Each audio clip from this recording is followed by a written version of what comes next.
Hi, I'm Brad. I'm going to be doing eating and drinking for you today. You start by creating your EDA. Also, you have to assume that they're independent from each other. First off, you use fit Y by X to start in JMP or Jump, and you come out with this.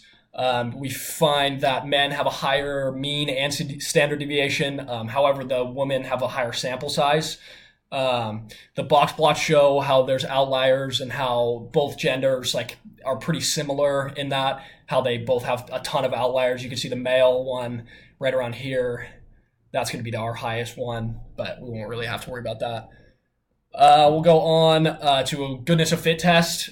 We do this through the distribution model rather than the fit Y by X. Sorry, I can't say it. But we use this, so after you input your values, click the hotspots, end up with this. We find that the p-value for both men and women are 0.01. So this means that we reject the null hypothesis rather than accept it. If it was a 99%, that would be the only way that this would not be rejected. Every other way would be rejected. Since we're using a 95, it's obviously rejected. So we'll go down.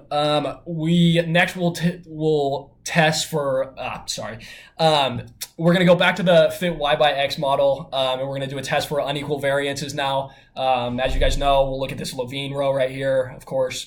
And when we look at it, we find our p-value is less than 0.0001, so we reject the null.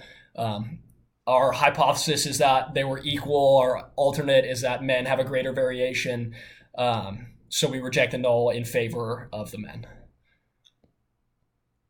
Here we'll do a t-test. After this, we go back to the fit Y by X to do it. The p-value ends up to be, again, if you look right here, you'll see that it's 0.0001 or less than that.